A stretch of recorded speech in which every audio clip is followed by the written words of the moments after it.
كثيرا ونساء واتقوا الله الذي تساءلون به والأرحام إن الله كان عليكم رقيبا يا أيها الذين آمنوا اتقوا الله حق تقاته ولا تموتن إلا وأنتم مسلمون يا أيها الذين آمنوا اتقوا الله وقولوا قولا سديدا يصلح لكم أعمالكم ويغفر لكم ذنوبكم ومن يطع الله ورسوله فقد فاز فوزا عظيما۔ ہر قسم کی حمد و ثنا، بڑھائی، کبریائی، تکبیرات، تسبیحات، تحمیدات، تحلیلات اللہ جل جلالہ و تم کمالہ کی ذات باعزت و بابرکت کے لیے ہیں۔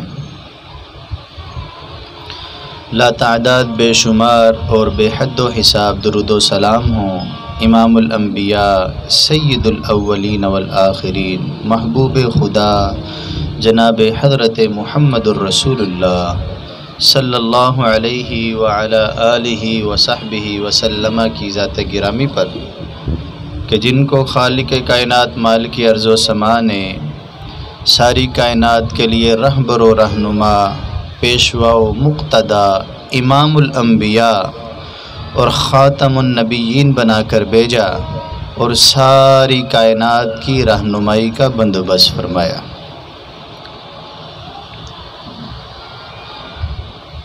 ہمارے یہ بھائی جنہوں نے باجے پکڑے ہوئے ہیں اور زور زور سے بجا رہے ہیں، یہ کیا چاہ رہے ہیں؟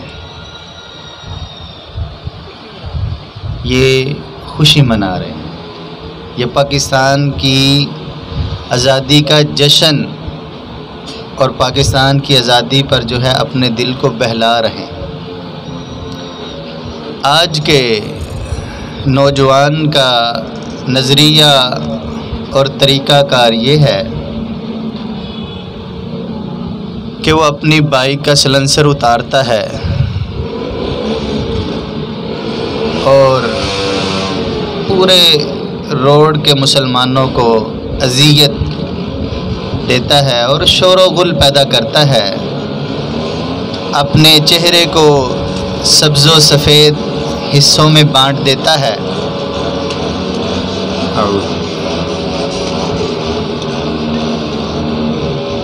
اپنے چہرے کو سبز و سفید حصے میں بانٹ دیتا ہے اور اس طرح کی گری ہوئی اور احمقانہ حرکتیں جو آپ سن رہے ہیں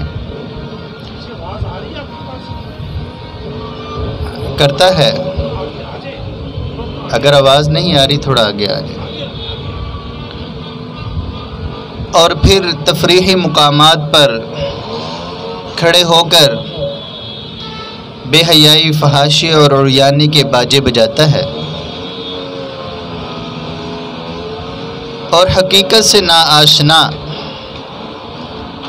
غفلت کی دلدل میں پھنسا ہوا یہ نوجوان، اپنی تاریخ کو بھولا ہوا اور بھٹکے ہوئے راستے کا یہ راہی جو ہمارے کل کے مستقبل کا باپ اور کچھ دادا بننے والے یہ عجیب و غریب حرکتیں کرتے ہیں، تو پوچھا جاتا ہے تو کہا جاتا ہے آج 14 اگست ہے، یوم آزادی ہے۔ جب ہم یوم آزادی کا تذکرہ کرتے ہیں تو ذہن میں خیال آتا ہے کہ گویا ہم پہلے غلام تھے، اس سے پہلے ہم غلام تھے جو ہمیں آزادی ملی ہے۔ تو پھر ذہن میں خیال آتا ہے کیا ہم شروع سے ہی غلام تھے یا آزادی کے بعد غلام بنے؟ اور اگر ہم پہلے آزاد تھے پھر غلام بنے تو وہ کون سی چیز ہے، وہ کون سا سبب ہے، وہ کون سے ہتھ کنڈے اور کون سے محرکات ہیں کہ جنہوں نے ہماری آزادی کو چھین لیا، جنہوں نے ہماری خوشیوں کو چھین لیا اور ہمیں غلامی کے پنجرے میں قید کر دیا، اور ہم نے غلامی کا ایک عرصہ جو ہے وہ بڑی مشقتوں اور مصیبتوں میں برداشت کیا ہے۔ ذرا تاریخی تناظر کے اعتبار سے کچھ باتیں آپ کے سامنے رکھنا چاہتا ہوں۔ آج کا نوجوان جو ہے وہ یہ سمجھتا ہے شاید کہ صبح اٹھے، آفس میں گئے، مسلمانوں نے ایک ورقہ پیش کیا، قرارداد پیش کی، لوگوں نے اس پر غور کیا اور سائن کر دیا اور پاکستان بن گیا۔ تو میرے بھائی، جب ہم تاریخ میں دیکھتے ہیں تو یہ ہندوستان کی سرزمین اور اس کا اسلام سے تعلق صحابہ کرام رضوان اللہ علیہم اجمعین کے دور سے رہ رہا ہے۔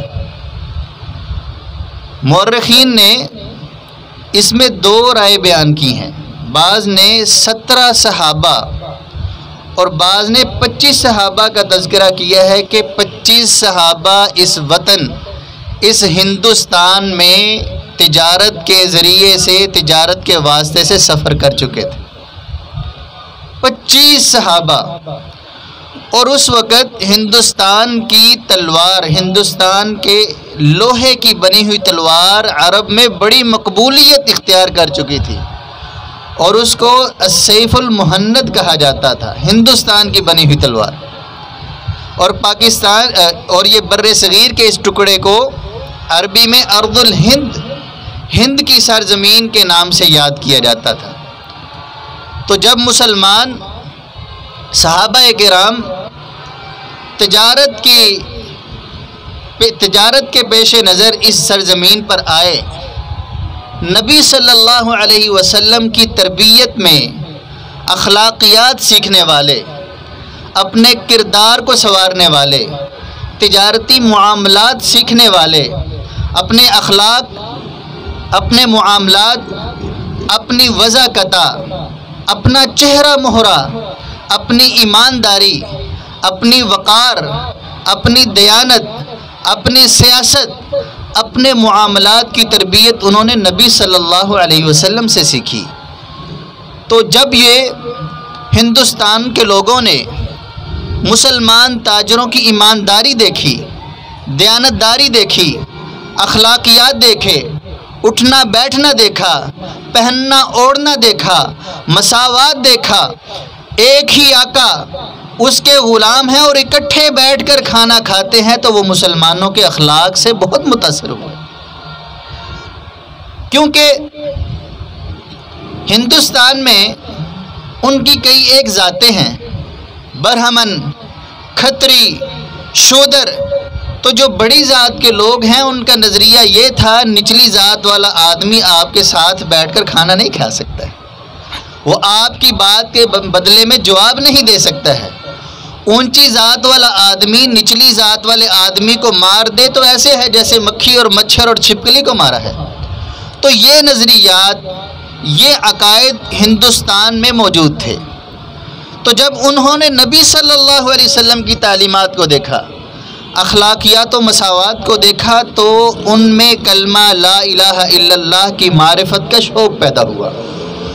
تب سے ارض ہندوستان میں مسلمان کا وجود ہے، اور تب سے یہ پاکستان کا وجود، جیسے قائد اعظم محمد علی جناح نے کہا تھا کہ ہندوستان کی سرزمین میں پاکستان اسی وقت معرض وجود میں آ گیا تھا کہ جب ہندوستان میں پہلا ہندو مسلمان ہوا تھا۔ اس کے بعد مورخین نے ذکر کیا ہے کہ 40 تابعین نے بھی اس سرزمین پر اپنا قدم رکھا ہے، اور حضرت عثمان غنی رضی اللہ تعالیٰ عنہ، انہوں نے جب مسجد نبوی کی توسیع کی تو اہل تاریخ نے یہ بات ذکر کی ہے کہ انہوں نے مسجد نبوی کی توسیع کے لیے دیار کی خوشبودار لکڑی جو ہے وہ ہندوستان سے برآمد کی تھی، اور اس کے ذریعے مسجد نبوی میں بہترین لکڑی، اور آج بھی عود ہندی کے اعتبار سے بہت زیادہ تجارت ہوتی ہے، بہت عمدہ یہ لکڑی خوشبودار اپنے بخور میں استعمال ہوتی ہے۔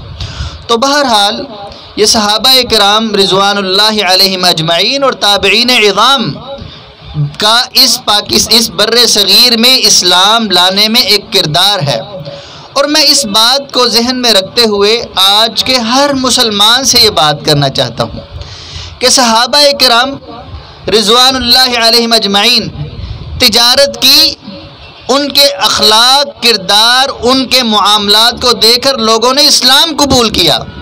اور آج کا مسلمان بھی اگر نبی صلی اللہ علیہ وسلم کی تعلیمات کو اختیار کرتا ہے، اگر دل سے اور سچا مسلمان بنتا ہے، اگر سنت کے طریقے پر چلتا ہے، تو چاہے وہ سبزی بیچنے والا ہو، چاہے وہ پھٹے پر بیٹھ کر برف کو بیچنے والا ہو، اور چاہے دنیا میں پھیری لگا کر اپنا کام کرنے والا ہو، چاہے وہ دودھ کے بڑے سے برتن پر بیٹھ کر دودھ بیچنے والا ہو، اور چاہے کسی کرسی پر بیٹھ کر نظام کو چلانے والا ہو، آج کا مسلمان اگر حقیقی مسلمان بن جاتا ہے، آج کا مسلمان اگر دیانتدار مسلمان بن جاتا ہے، آج کا مسلمان اگر سنت رسول صلی اللہ علیہ وسلم کا دل دادا بن جاتا ہے، تو یہی وطن ہوگا، یہی لوگ ہوں گے، یہی سب شب و روز ہوں گی کہ یہ پاکستان امن و سلامتی کا گہوارہ بن جائے گا۔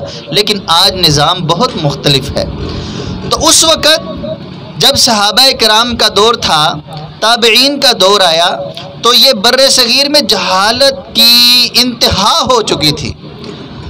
راجہ داہر اس نے اپنی بہن سے نکاح کیا ہوا تھا، اخلاقیات اس قدر گری ہوئی تھی اور معاشرت بھی گری ہوئی، لیکن مسلمان جو ہے اسلامی نظریات کو دیکھ کر مسلمان ہو رہے تھے۔ ایک وقت آیا کہ جب مسلمانوں کے ایک قافلے پر غیر مسلموں نے، راجہ داہر کے ڈاکوؤں نے حملہ کیا اور مسلمان عورتوں کی عزتوں کو تار تار کیا، تو ایک عورت نے حجاج بن یوسف کو خط لکھا تھا اور اس کے آخر میں واہ حجاجا واہ حجاجا واہ حجاجا، حجاج تو مسلمانوں کا حکمران ٹھہرتا ہے، تیری مدد کب آئے گی؟ مسلمان حکمران سوئے ہوئے ہیں، ہم پر یہاں ظلم ہو رہا ہے، ہماری کب مدد کی جائے گی؟ تو بہرحال عبد الملک بن مروان نے حجاج بن یوسف کو حکم دیا، تو اس نے اپنے بھتیجے محمد بن قاسم کی سربراہی میں یہاں ایک لشکر بھیجا۔ تو اسلام کا نام لیوا لوگ تب سے یہاں موجود تھے۔ تو محمد بن قاسم کے آنے سے پہلے راجہ دہر کو ایک چٹھی لکھی گئی کہ ہم مسلمانوں کی عزتوں کو لوٹا جا رہا ہے، ان کے مال کو لوٹا جا رہا ہے، ان کے ساتھ ظلم و ستم ہو رہا ہے، آپ مسلمانوں کے حقوق کا خیال رکھیں۔ تو اس نے کہا میرے بس کی بات نہیں ہے۔ اسی خواب غفلت نے اس نے یہ بات کر دی۔ تو پھر محمد بن قاسم، عمر ابھی 20 سال کو نہیں پہنچی، 17، 18، 19، کسی نے 16 سال لکھا۔ تو یہ نوجوان مرد مجاہد ہے، اس میں ایمانیات ہیں، جذبہ ایمانی ہے، تلاوت قرآنی ہے، شعور سنت نبوی ہے، اس میں جذبہ جہاد ہے، اور یہ آدمی، یہ لڑکا نوجوان نکلتا ہے، مسلمانوں کی سپہ سالاری کرتے ہوئے نکلتا ہے، ہندوستان اور سندھ میں آ کر پہنچتا ہے، راجہ دہر کی اینٹ سے اینٹ بجاتا ہے، اسلام کے پرچم کو بلند کرتا ہے، اور اسلام کا پھریرا ملتان کی سرزمین تک لہرانا شروع کر دیتا ہے۔ اور ایسا عدل و انصاف، ایسا امن و امان، ایسی مساوات اور ایسا نظام استحکام دیتا ہے کہ جب وہ اس سرزمین سے جا رہے تھے تو ہندو بھی رو رہے تھے کہ آپ تو ہمارے لیے مسیحا کی حیثیت رکھتے تھے۔ وجہ کیا تھی؟ نبی صلی اللہ علیہ وسلم کی تعلیمات پر عمل کرنا تھا۔ وجہ کیا تھی؟ کتابوں کی، سنت کی، شریعت پر عمل کرنا تھا۔ اور پھر ایک وقت چلتا گیا، دین اسلام کی تبلیغ آگے سے آگے منتقل ہوتی رہی، اسلام کا دائرہ کار وسیع ہوتا رہا۔ پھر ایک ایسا وقت آیا کہ یہی بر صغیر پاک و ہند پر مسلمانوں کی حکومت رہی۔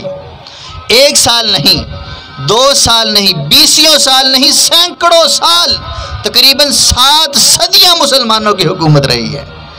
اور ان 7 صدیوں میں کبھی غزنوی خاندان آ رہا ہے، کبھی غوری خاندان آ رہا ہے، کبھی اس میں مغلیہ سلطنت آ رہی ہے۔ تقریباً 3 صدیاں مغلیہ سلطنت مسلمانوں کی حکومت رہی ہے۔ اور پھر یہ ایسا خطہ تھا، یہ ایسی سرزمین تھی کہ پوری دنیا کے خطوں سے سب سے سرسبز و شاداب خطہ بر صغیر پاک و ہند کا خطہ تھا، اور اس کی شرح فیصد خواندگی، پڑھے ہوئے لکھے لوگ، ہر گھرانہ پڑھا لکھا، ہر گھر میں علم تھا، ہر گھر میں آسودگی تھی، امن و امان تھا، ہر گھر میں لوگ پڑھے لکھے اور ہر گھر میں مال و دولت کی فراوانی تھی۔ اس کو سونے کی چڑیا سمجھا جاتا تھا۔ اورنگزیب کے زمانے میں یہ ایسٹ انڈیا کمپنی، یہ برطانیہ کی، وہ اس بر صغیر میں اجازت لینے کے لیے آئی کہ ہمیں یہاں تجارت کی اجازت دے دی جائے۔ انگریز تجارت کے روپ میں بیڑیے نے تجارت کا لباس پہنا اور اس ہندوستان میں داخل ہوا۔ بہت مکار تھا، بہت عیار تھا، بہت خبیث اور سفاک تھا۔ اس نے آ کر، اور پتہ ہے کہ تاجر تجارت کہاں کرتا ہے؟ جہاں امن ہو، جہاں سکون ہو، جہاں اخلاقیات ہو، جہاں آپ کا مال محفوظ ہو، جہاں آپ کی جان محفوظ ہو، جہاں آپ کو آپ کا حق ملے، جہاں آپ سے بھتے وصول نہ کیے جا رہے ہوں، جہاں آپ کے مال پر ڈاکے نہ ڈلیں، جہاں آپ کا مال غصب نہ ہو، جہاں نفع ہو، جہاں صداقت ہو، سچے بول ہو۔ آج غیر ملکی تجارت میں ہمیں نفع ہوتا ہے، پاکستانی تجارت میں بن دیکھے ہمیں نقصان ہو جاتا ہے۔ وجہ کیا ہے؟ صداقت ہے۔ آج ہم یورپ میں جا کر کام کرنے اور نوکری کرنے کو بہت زیادہ ترجیح دیتے ہیں، اور ہم اپنے لیے بہت سعادت کی بات سمجھتے ہیں۔ فلاں آدمی کہاں ہے؟ وہ باہر چلا گیا، وہ اپنے آپ کو معزز سمجھنے شروع کر دیتا ہے۔ اے غلام آزاد لوگو جو بعد میں آزاد ہوئے، پہلے بھی تم آزاد تھے۔ تم ایسے خطے کے مالک تھے جس کا چپا چپا سونا اگلتا تھا، جس کا چپا چپا سرسبز و شاداب تھا اور ہرا بھرا تھا۔ اس کی سرزمین، یہ خطہ لہلہا رہا تھا اور لوگوں کو اپنے خزانے اگل کر دے رہا تھا، نکال رہا تھا لوگوں کے لیے خزانے۔ 10 سال ایسٹ انڈیا کمپنی، 1 سال 2 سال نہیں، 10 سال اپنی ایڑیاں رگڑتی رہی کہ ہمیں اس خطے میں تجارت کی اجازت مل جائے۔ 10 سال کے بعد اورنگزیب کے زمانے میں اس کو تجارت کی محدود اجازت دی گئی، اور 16 سال کے عرصے میں اس کو مکمل اجازت دی گئی۔ یہ صدیوں کی تاریخ میں آپ کے سامنے چند منٹوں میں مختصر انداز میں رکھنا چاہتا ہوں۔ یہ تاریخ آزادی، یہ تاریخ پاکستان، یہ پاکستان کا قیام کوئی اتنا آسان نہیں ہے، اور یہ ایک دن کا اور چند منٹوں کا کھیل نہیں ہے۔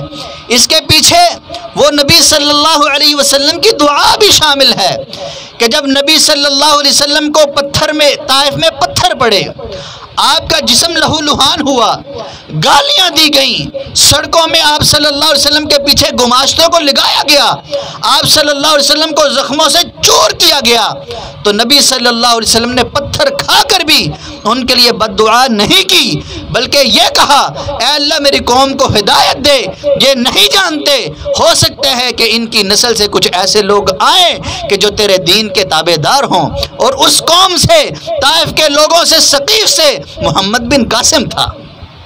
یہ ان دعاؤں کا نتیجہ ہے کہ پاکستان اور ہندوستان، یہ بر صغیر پاک و ہند میں نبی صلی اللہ علیہ وسلم کے صحابہ، آپ کی دعائیں اور تابعین کی دعاؤں کا نتیجہ ہے یہ۔ پھر مسلمانوں نے جب ان کو اجازت دی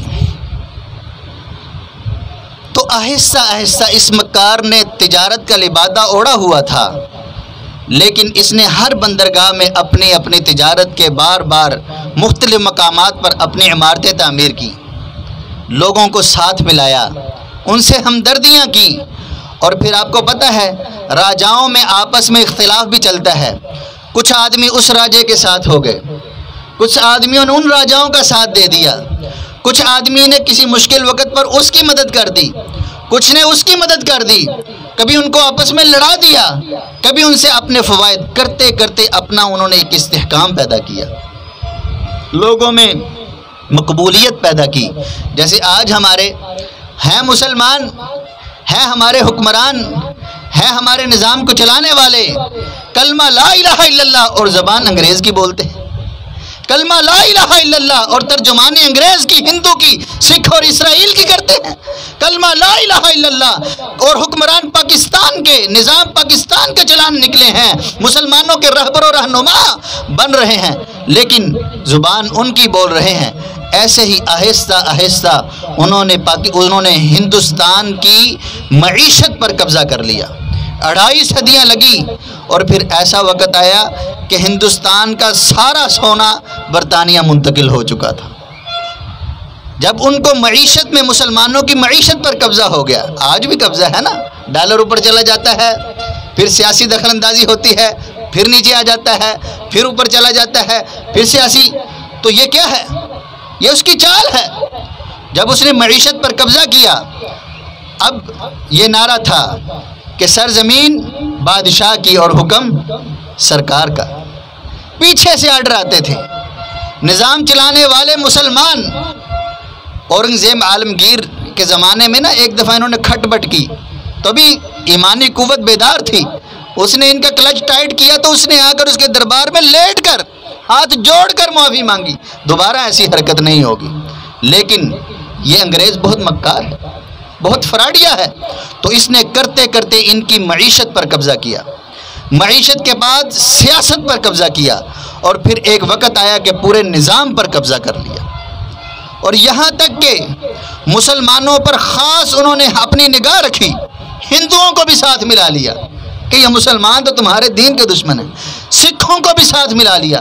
ہندوؤں نے بھی مسلمانوں کو مارا، سکھوں نے بھی مسلمانوں کو مارا، اور انگریز نے بھی مسلمانوں کو مارا. اور اتنا ذلیل کیا، شاید ہم نے بڑے جانتے ہوں گے کہ ہندوستان میں جب اسامیاں آتی تھیں، بڑی اسامی پر لکھا ہوتا تھا کوئی مسلمان اپلائی نہ کرے. مسلمان کیا بنے گا بھائی؟ مسلمان بنے گا خانسامہ بن سکتا ہے، مسلمان بنے گا چوکی دار بن سکتا ہے، مسلمان بنے گا خاک روب کوڑا اٹھانے والا بن سکتا ہے. اتنا دائرہ کار اسلام کا تنگ کر دیا گیا.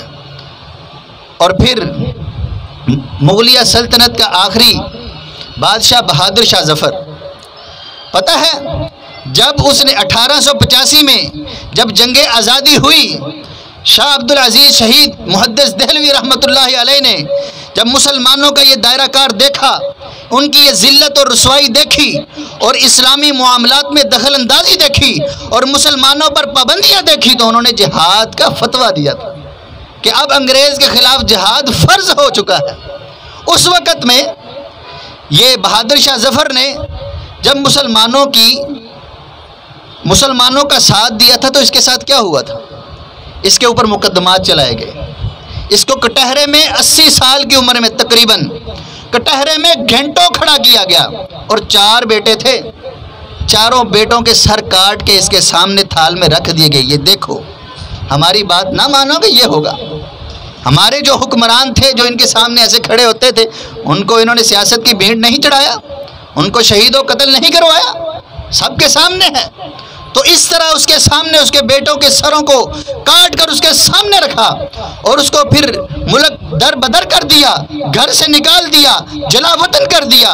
پھر وہ اپنے جلا وطنی میں کہیں بادشاہی کے مزے تھے، کہیں اپنے ملک سے در بدر ہو کر، تو اس نے پھر غزلیں لکھتا تھا.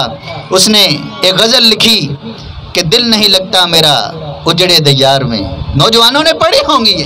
یہ ان لوگوں کا انجام ہے جو کتاب اللہ اور سنت رسول اللہ سے غداری کرتے ہیں، جو ان لوگوں کا انجام ہے جو کتاب اللہ اور سنت رسول اللہ کا مذاق اڑاتے ہیں، یہ ان لوگوں کا انجام ہے جو صرف زبان سے لا الہ الا اللہ کا نعرہ لاپتے ہیں، لیکن دل ان کے مغرب کے ساتھ ہیں، دل ان کے انگریز کے ساتھ ہیں، دل ان کے انگریز اور کافر کی طاغوتی طاقتوں اور ان کے نظام کے ساتھ ہیں. وہ دل سے مسلمان نہیں ہے. اس نے لکھا دل نہیں لگتا میرا اجڑے دیار. یہ پوری غزل آخر میں کیا کہتا ہے؟ کتنا ہے بد نصیب ظفر دفن کے لیے 2 گز زمین بھی نہ مل سکی کوئے یار میں. اپنے وطن میں دفن بھی نہیں ہو سکا. اور یہ اس طرح پھر 1885 میں جب یہ جنگیں لڑی، مسلمانوں نے جنگ کا جہاد کا اعلان کیا، جنگ آزادی، تحریک آزادی میں. اور سید احمد شہید رحمۃ اللہ علیہ اور شاہ اسماعیل شہید رحمۃ اللہ علیہ، انہوں نے اس تحریک کو مزید اٹھایا، بہت ساری قربانیاں دیں. کبھی پٹنہ کے علماء، کبھی صادق آباد کے علماء، اور بڑے بڑے علماء نے اس میں بڑی جان فشانی سے دین اسلام کے جھنڈے کو بلند کرنے کی کوشش کی اور اسلام کا نام زندہ رکھنے کی۔ اس وقت انہوں نے کیا کیا؟ آج جو انسانیت کا درس دیتے ہیں، جو رحم دلی کا درس دیتے ہیں، مسلمانوں کو دہشت گرد کہتے ہیں، اور ایک ایک چیز پر بڑے بڑے عدل و انصاف، اور ہر ملک اور ہر خطے میں جا کر عدل و انصاف کی بات کرتے ہیں، اور عورت کے حقوق کے نام پر عورت کی عزت دری کرنے کی کوشش کر رہے ہیں، عورتوں کو بیدار کر رہے ہیں تمہارے بڑے حقوق ہیں۔ انہوں نے کیا کیا تھا؟ عرب کی سرزمین میں دہلی میں مورخین لکھتے ہیں ایک وقت ایسا آیا تھا کہ دہلی کے جس روڈ پر جس درخت کے پاس سے بھی ہم گزرتے تھے ادھر ہی کسی نہ کسی عالم دین کی لاش کو لٹکایا ہوا، اور ان کو، اور جو آدمی انگریز کے خلاف یا دین اسلام کی بات کرتا تھا اس کو یا تو قید و بند کر دیا جاتا تھا یا سولی پر لٹکا دیا جاتا تھا، اور پھر اس کے ساتھ اس کی پوری املاک کو ضبط کر دیا جاتا تھا اور اس کے گھر والوں کا قتل عام کر دیا جاتا تھا۔ میں آپ کے سامنے ایک چھوٹا سا قصہ مولانا عبد الرحیم صادق آبادی کا تذکرہ کرنا چاہتا ہوں۔ اللہ تعالیٰ نے علم کی نعمت سے نوازا تھا، جذبہ ایمانی سے سرشار تھے، اور مال و دولت بھی بہت زیادہ دیا ہوا تھا۔ عبد الرحیم صاحب، انہوں نے انگریز کے خلاف اور نظام اسلام کی بات کی، ان کے خلاف مقدمہ چلا اور ان کو سزائے موت سنا دی گئی۔ انہوں نے اپنی شہریت کے زور پر، اپنے مال و دولت کے زور پر، اپنے تعلق اور واسطے کے زور پر دوسری عدالت میں یہ چیلنج کر دیا، یہ مقدمہ دوسری عدالت میں گیا، تو ان کی جو ان کو سزائے موت ہوئی تھی یہ ان کے کالا پانی انڈمان میں ساری زندگی کے جیل کاٹنے کی سزا جو ہے ان کو تجویز کر دی گئی۔ کالا پانی اور انڈمان کی جیل ہم میں سے اکثر لوگ نہیں جانتے۔ یہ ایک ایسا جزیرہ تھا جہاں نہ رہنے کا کوئی مناسب انتظام ہے اور نہ کھانے کا کوئی مناسب انتظام ہے، اور مسلمان جو وہاں انہوں نے قید کیے ہوئے تھے ان کے پیشانیوں پر لکھا ہوا تھا کہ یہ ہمیشہ کا قیدی ہے، حبس دوام، یہ ہمیشہ کے لیے ساری زندگی قید ہی رہے گا۔ کہتے ہیں میں نے 19 سال اس جیل میں گزارے، 19 سال، اور آج یہ 19 سال کا نوجوان اٹھتا ہے اور بانسریاں بجاتا ہے اور بے حیائی کے باجے بجا رہا ہے اور یوم آزادی کا جنازہ نکال رہا ہے اور مسلمانوں کی قربانیوں کا مذاق اڑا رہا ہے اور کتاب و سنت سے غداری کے باجے بجا رہا ہے۔ اس کو کیا پتا کہ 19 سال جیل میں نکالنے والوں کا منشور کیا تھا، اس پاکستان کے لیے قربانیاں دینے والوں کے مقاصد کیا تھے؟ کیا دنیا تھی؟ کیا مال و زر تھا؟ کیا شہرت تھی؟ کیا اپنی بلے بلے کروانے تھی؟ نہیں، مال بھی تھا، عزت بھی تھی، پیسہ بھی تھا، علم بھی تھا، لیکن اللہ کے دین کے لیے لوگوں نے 19 سال جو ہیں قید و بند کی یہ سختیاں جھیلی۔ یہی بس نہیں، کہتے جب میری رہائی ہوئی تو میں اپنے وطن آیا، اپنی جگہ پر آیا، علاقے میں آیا، تو علاقے میں آنے کے بعد میں اپنے گھر گیا تو میری بڑی کوٹھیاں تھیں، بنگلے تھے، حویلیاں تھیں، سارے کا سارا مسمار کر دیا، سارے گھر گرا دیے گئے، بچوں کا قتل عام کر دیا گیا۔ مجھے اپنے والدین یاد آئے تو میں نے قبرستان کا رخ کیا کہ میں قبرستان تو جا کے دیکھوں، میں اپنے والدین کی قبروں پر جا کر ان کے لیے دعائے مغفرت کر دوں۔ کہتے ہیں میں قبرستان گیا، ان ظالموں نے قبرستان بھی نہیں چھوڑا، سارے قبرستان پہ بلڈوزر پھیرا ہوا ہے، اور جہاں میرے والدین کی قبر تھی ادھر اپنا آفس بنایا ہوا ہے۔ اللہ اکبر! یہ ہے انگریز جو آج امن و سلامتی کا درس دے رہے ہیں۔ اور پھر یہ تحریک چلتی 1930 میں خطبہ الہ آباد میں علامہ اقبال نے پھر 2 قومی نظریہ کی بات کی، پھر 23 مارچ 1940 پھر قرارداد پاکستان منظور ہوئی اور لاکھوں قربانیاں دی گئیں، 1 2 سینکڑوں ہزاروں نہیں، لاکھوں۔ مورخین نے اندازہ لگایا ہے تقریباً 20 لاکھ لوگ اس تحریک آزادی میں موت کی بھیڑ چڑھے، 20 لاکھ لوگ۔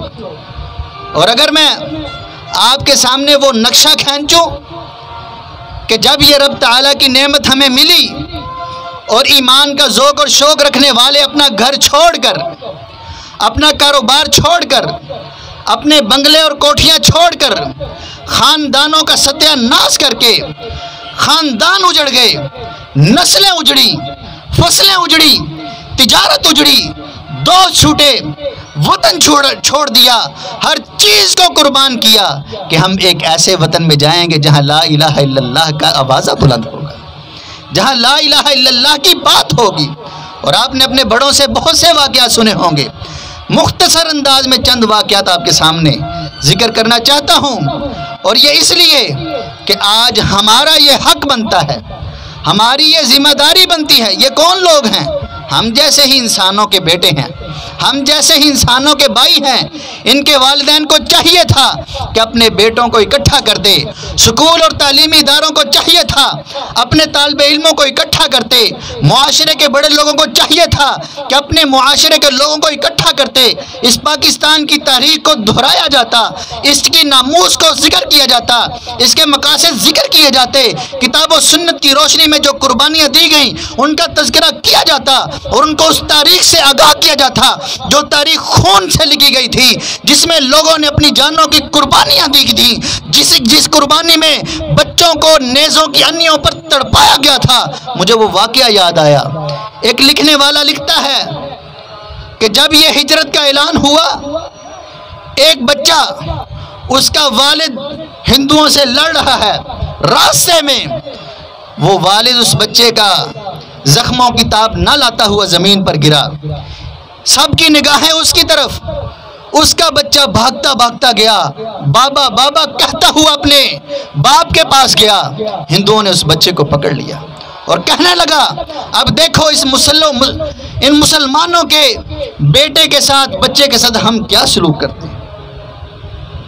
اور پھر انہوں نے اس بچے کو ہوا میں اچھالا، بلند پھینکا، نیچے سے نیزے کو بلند کیا، وہ بچہ اس نیزے پر تڑپ رہا ہے، اور ایسی آواز نکلی، ایسی چیخیں نکلی کہ آسمان لرز اٹھا۔ ہمیں یہ بات یاد ہی نہیں۔ اور میرے بھائیوں، یہ ایسی عظیم نعمت ہے پاکستان، جو رب تعالیٰ نے ہمیں رمضان المبارک کے عظیم عشرے میں عطا کی تھی۔ 27 رمضان المبارک کا دن تھا، اور آج کا مسلمان یہ تاریخ جانتا ہی نہیں ہے۔ پرچم ستارہ و ہلال، رہبر ترقی و کمال۔ وہ مسلمان آج اپنے قومی ترانے کو ہی یاد کر لے۔ آج تمہیں اسلامی تاریخ یاد نہیں ہے، تیرے پرچم میں ستارہ و ہلال اس بات کی طرف تیری توجہ دلا رہا ہے کہ تیری تاریخ جو ہے ستارہ و ہلال سے شروع ہو رہی ہے، تیری تاریخ انگریزی تاریخ سے منسلک نہیں ہے۔ اسلام نے تمہیں رمضان المبارک میں 27ویں روزے میں یہ نعمت عطا کی ہے، تمہیں اس نعمت کو یاد رکھنا تھا۔ پرچم ستارہ و ہلال، رہبر ترقی و کمال، یہ تمہیں ترقی کی راہ دکھا رہا تھا، تمہیں کامل مسلمان اور تمہیں عروج کی ایک داستان سنا رہا تھا۔ لیکن تو نے کیا کیا؟ تم نے کیا کیا؟ قوم، ملک، سلطنت، پائندہ تابندہ باد۔ پتہ ہے ہمارے قومی ترانے میں کیا لکھا ہے؟ آج لوگ قرآن و سنت سے دور ہیں، نبی صلی اللہ علیہ وسلم کی تعلیمات سے دور ہیں، لوگ جو ہیں دہریے پن اور پاکستان کو روشن پاکستان کے نام پر کتاب و سنت سے دور کرنے کی کوشش کر رہے ہیں۔ لیکن چلو تم قرآن و سنت کی طرف نظر نہ دوڑاؤ۔ اس کی قربانیاں دینے والے لوگوں نے جب من حیث القوم اپنے نظریات، اپنے مقاصد اور اپنی فکر کو ایک قومی ترانے میں پیش کیا تھا، تم اس کو ہی یاد رکھ لو، تم اس کے اوپر توجہ دو اور دیکھو اپنے چہرے کو شیشے کے سامنے اور گریبان کھولو اور اپنے دل کی کالک کو دیکھو کہ تم مسلمان ہو اور مسلمانوں کی رہنمائی کر رہے ہو۔ حکمرانوں کی بات کی ہے، آج کا مسلمان خود اپنے گریبان میں دیکھے۔ ہر کوئی کہہ رہا ہے یہ مدینہ کی ریاست، پتہ ہے دنیا میں 2 ریاستیں ہیں جو لا الہ الا اللہ کی بنیاد پر بننے والی ہیں۔ اللہ نے کیسی عظیم نعمت دی ہے، کیسی عظیم نسبت دی ہے، کیسا تعلق جوڑا ہے۔ ایک وہ ریاست جس کو محمد الرسول اللہ صلی اللہ علیہ وسلم نے بنایا ہے، اور دوسری ریاست پاکستان کا مطلب کیا؟ لا الہ الا اللہ ہے۔ اس وقت جب پاکستان بنایا گیا، پاکستان کو وجود بخشا گیا، تو کیا نعرہ تھا؟ پاکستان کا مطلب کیا؟ لا الہ الا اللہ، ایمان سے بتلائیے۔ آج آپ میں سے کسی نے بھی یہ نعرہ ایک دفعہ بھی سنا ہے؟ کتنی تکلیف کی بات ہے، دکھ کی بات ہے۔ آپ میں سے کوئی آدمی ایسا نہیں ہوگا جس نے یہ باجے گاجے نہ دیکھے ہوں، نہ سنے ہوں آج کے دن۔ چاہتے نہ چاہتے آپ کے کانوں میں یہ ٹھونس دی گئی ہے شیطانی آوازیں، لیکن جو مقصد تھا، اس وقت جو نعرہ تھا، اس وقت جو آواز تھی، لے کے رہیں گے پاکستان، بن کے رہے گا پاکستان، پاکستان کا مطلب کیا؟ لا الہ الا اللہ، یہ ساری ہماری قوم اس کو فراموش کر چکی، زبان سے بھی کہنے کی توفیق نہیں رہی، اتنی ہٹ درمی۔ دیکھیے اس طرح اس بچے کو نیزے کی انی پر تڑپایا گیا، اور لوگوں نے یہ منظر اپنی آنکھوں سے دیکھا ہے۔ اور پھر ایک لکھنے والا لکھتا ہے کہ ہم ہندوستان سے پاکستان آ رہے تھے تو راستے میں دیکھا کہ مسلمانوں کی لاشیں پڑی ہوئی، اور ایک عورت کو اس حالت میں دیکھا، اس کی ٹانگیں بھی کٹی ہوئی ہیں، اس کی چھاتی بھی کٹی ہوئی ہے۔ اللہ اکبر! اگر تیری بہن یا میری بہن کا یہ عالم ہو، تیرے ذہن میں ہو، اور تو باجے بجائے گا، تو ڈانس کرے گا، تو جاتے جاتے سلنسر اتارے گا اور لوگوں کی نیندیں حرام کرے گا، اور اسلام کی قربانیوں کا مذاق اڑائے گا، اور پھر کہتے ہیں میرے چچا نے، وہ اس خاندان کی عورت کو بڑی معروف تھی، جانتے تھے، اور اس سے پوچھا کہ خالہ جان آپ کا یہ حال کس نے کر دیا؟ کہا بیٹا میری پرواہ نہ کرو، اگر ہماری قربانیوں سے پاکستان بن جائے تو ہمارے لیے اور قسمت کی بات کیا ہے؟ کیا اس لیے پاکستان بنا تھا؟ ایک عورت کے حوالے سے ایک صاحب ایمان نے یوں لکھا کہ عورت سسکتی ہوئی حالت میں موت کی انگڑائیاں لے رہی تھی، اس کا جسم زخموں سے چور تھا۔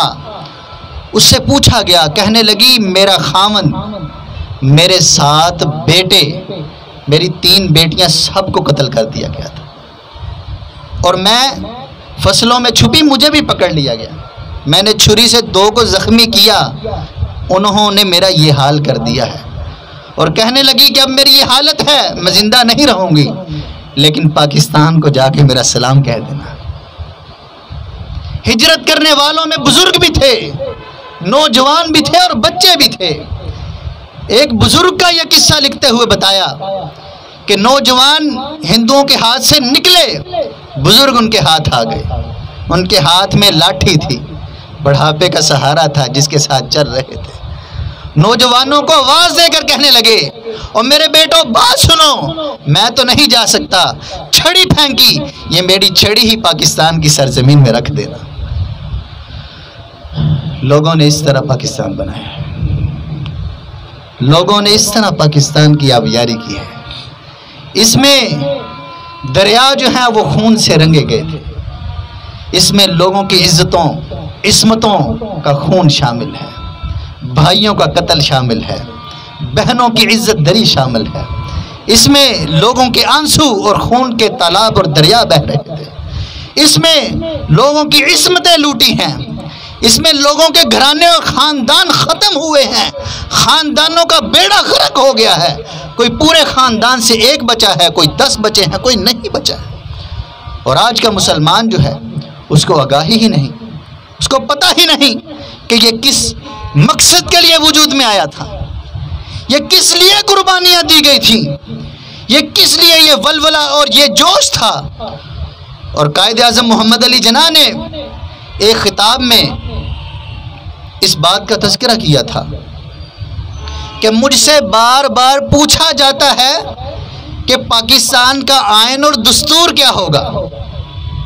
آج لوگ کہتے ہیں کہ پاکستان یہ اس طرح کے ذہن والوں نے نہیں بنایا تھا، سیاست کی جگہ پہ بیٹھ کے پاکستان کے نظام کو چلانے والوں میں ایسی بات کر رہے ہیں، بلکہ وہ ان لوگوں نے بنایا تھا جو بڑے سمجھدار تھے، جو انڈا اور بریڈ کھاتے تھے۔ اور خدا کا خوف کرو، یہ محمد علی جناح کا بیان سنو، کہنے لگے میری کیا حیثیت ہے میں پاکستان کا قانون بیان کروں، پاکستان کا قانون تو 1300 سال پہلے ہی محمد الرسول اللہ صلی اللہ علیہ وسلم نے بیان کر دیا تھا۔ پاکستان کا دستور یہ قرآن ہے، یہ محمد الرسول اللہ کا فرمان ہے، اور یہ قیامت تک یہی رہے گا۔ اور آج کا مسلمان ہے کہ اس دستور کی بات ہی نہیں کرتا۔ آج کا مسلمان ہے کہ اس کو لا الہ الا اللہ کا مفہوم ہی نہیں پتا۔ آج کا مسلمان اور مسلمانوں کا رہبرا ہے، اس کو خاتم النبیین کہنا نہیں آتا، تو یہ کیسی رہنمائی ہے؟ اور جب ایسے لوگ ہمارے سروں پر مسلط ہوں گے تو ہم پر کیا بیتے گی؟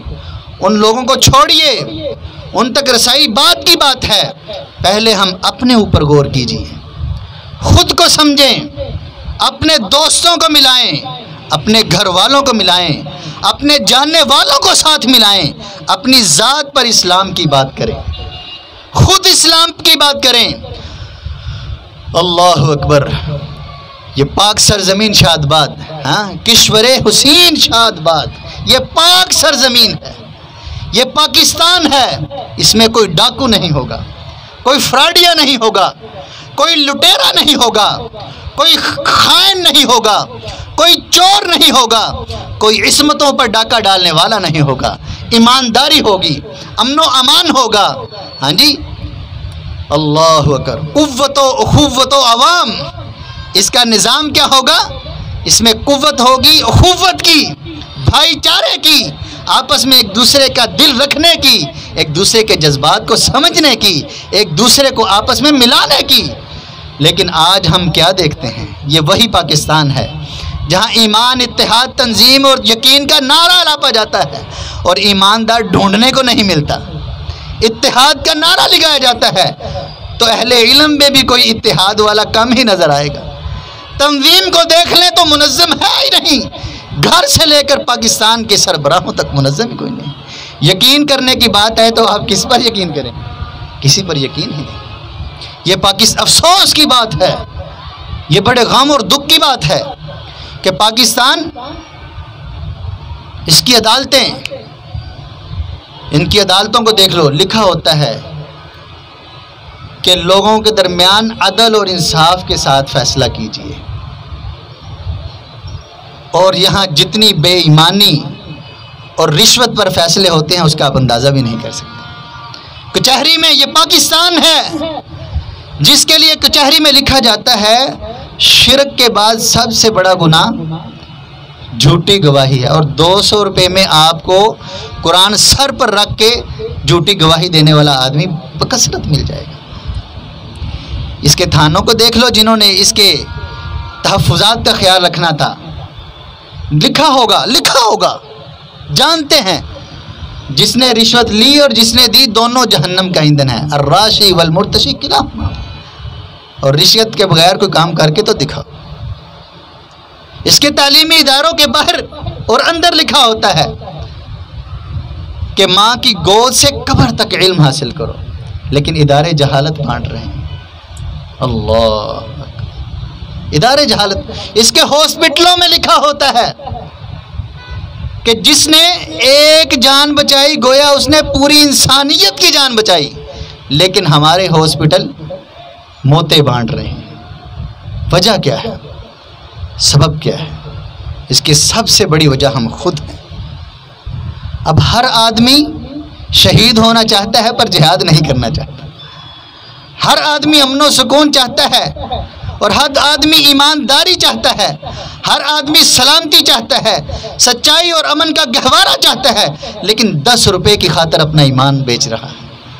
اس کے بازارے میں چلے جاؤ، اگر آپ اس کی دالوں پہ، راشن پہ نظر ڈالو، وہاں بے ایمانی، ناپ تول میں کمی ہے۔ اگر آپ چلے جائیں کسی دودھ والی دکان پہ، آپ کو خالص دودھ میسر نہیں۔ کسی گوشت والی دکان پہ چلے جائیں تو آپ کو پاکستان میں اچھے جانور کا گوشت ملنا بہت مشکل ہو چکا ہے۔ اور اگر کسی غریب کو دیکھ لو وہ بھی بے ایمان، امیر کو دیکھ لو وہ بھی بے ایمان۔ یہاں ملا کی اذان میں بھی ملاوٹ ہے، یہاں خطیب کی خطابت میں بھی ملاوٹ ہے، یہ قرآن کے بیان کرنے والے کے بیان میں بھی ملاوٹ ہے۔ میرے بھائیوں، اگر نجات ہے، اگر فلاح ہے، اگر کامیابی ہے، اگر سلامتی ہے، اگر عروج ہے، اگر آپ اپنی بقا چاہتے ہو تو پھر یہی بات ہوگی، لا الہ الا اللہ محمد الرسول اللہ۔ اللہ کے قرآن کو پکڑنا ہوگا، محمد الرسول اللہ صلی اللہ علیہ وسلم کے فرمان کو پکڑنا ہوگا۔ اسی میں بقا ہے، اسی میں ترقی ہے، اسی میں عزت ہے، اسی میں عظمت ہے۔ اور اٹھیے، اپنے آپ کو بیدار کیجئے، اپنی ذات سے شروع کیجئے۔ محمد الرسول اللہ صلی اللہ علیہ وسلم نے جب دعوت کا آغاز کیا تھا تو آپ کے ساتھ 20 آدمی نہیں تھے، اکیلی ذات تھی، اکیلے ہی محمد الرسول اللہ صلی اللہ علیہ وسلم تبلیغ کا کام شروع کیا۔ تو ہم سب نے اس کی اصلاح کرنے کی اس پاکستان کو امن کا گہوارہ بنانا ہے، یہ غیر مسلموں کی چال کو ہم نے ناکارہ بنانا ہے۔ اللہ تعالی ہم سب کی مدد فرمائے۔ اٹھیے، یہ جذبات لیجئے، اپنی ذات سے شروع کیجئے، ایمانداری کو اپنائیے، صداقت کو اپنائیے، اپنے اندر خوش اخلاقی کو اپنائیے، اپنے لیے ایمانداری اور اچھے اخلاق اور کتاب و سنت کو اپنائیے اور سنت طریقے کو رائج کیجئے۔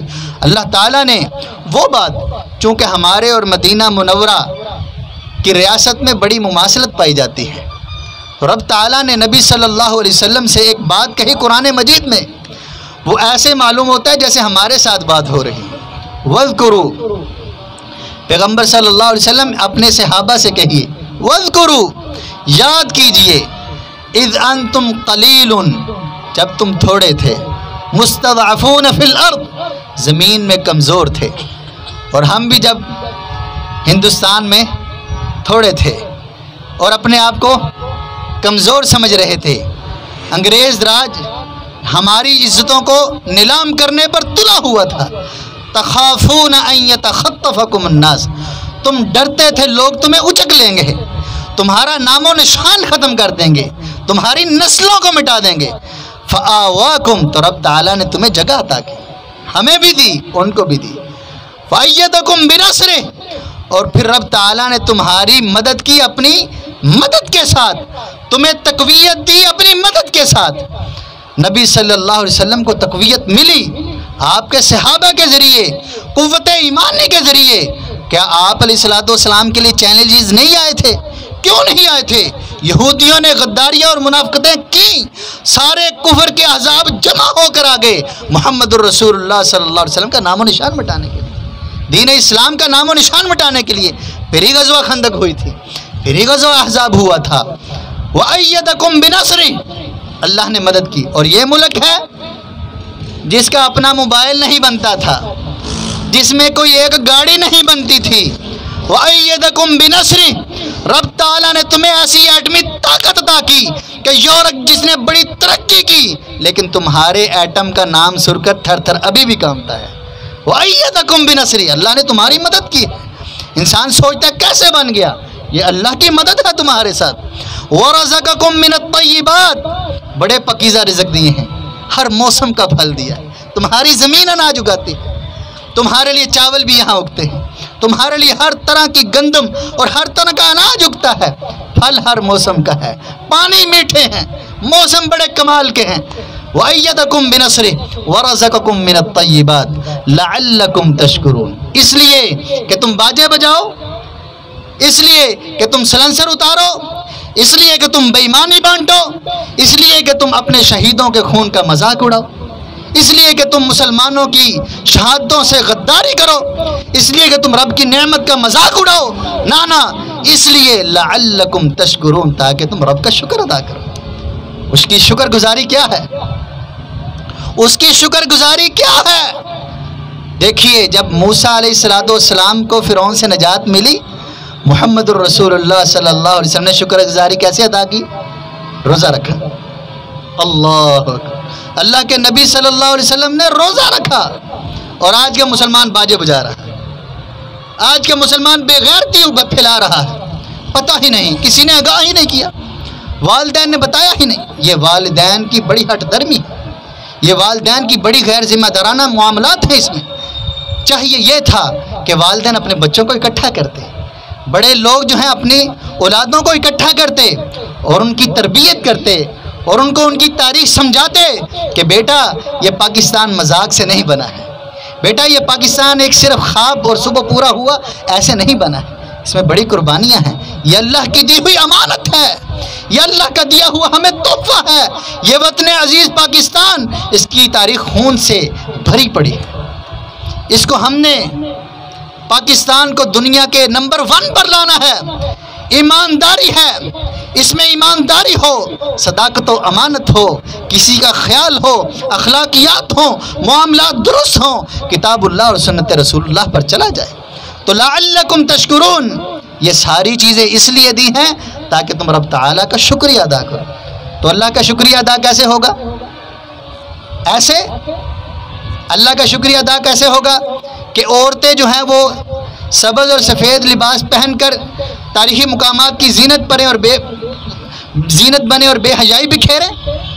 اس طرح ہوگا کہ پاکستان کے نغمے لگا کر بھنگڑا ڈالا جائے، یا اس طرح سے ہوگا کہ رب تعالیٰ کی نعمتوں کا شکریہ ادا کیا جائے، غریبوں کا ہاتھ بٹایا جائے، اپنے بھائیوں کے ساتھ مل بیٹھا جائے، اپنے عزائم کو پختہ کیا جائے، اپنی سوچ کو دوبارہ تجدید کی جائے، نیتوں کے اندر استحکام لایا جائے، اور یہ کہا جائے کہ اگر کتاب و سنت کے قیام کے لیے اس ملک کے مقاصد کو ہم اگر عملی جامہ پہنانے کے لیے، اس ملک میں کتاب و سنت کا پھڑیرا لہرانے کے لیے اگر ہمیں اپنے جان کی ضرورت پڑے گی تو دیں گے، مال کی ضرورت پڑے گی تو دیں گے، اپنے وقت کی ضرورت پڑے گی تو دیں گے، ہم ہر لحاظ سے اپنے اس ملک کو، پاکستان کو حقیقی پاکستان بنا کر چھوڑیں گے۔ اور اس ملک میں یہ نعرہ گونجے گا، پاکستان کا مطلب کیا؟ لا الہ الا اللہ محمد الرسول اللہ۔ تو میرے بھائیوں، یہ ہم سب کے لیے دعوت فکر ہے اور ہم سب کی یہ ذمہ داری ہے۔ شاعر نے کہا ہر فرد ہے ملت کے مقدر کا ستارہ، یہ کسی ایک کا کام نہیں ہے، ہر آدمی کا اس میں حصہ ہے۔ جب کوئی عمارت بنتی ہے تو جو اینٹ اوپر لگتی ہے اس کا اپنا مقام ہے، اور جو بنیادوں میں لگتی ہے اس کا اپنا مقام ہے۔ اگر اوپر والی نہ رہے خوبصورتی مٹ جاتی ہے، اگر نیچے والی نہ رہے تو پھر عمارت مٹ جاتی ہے۔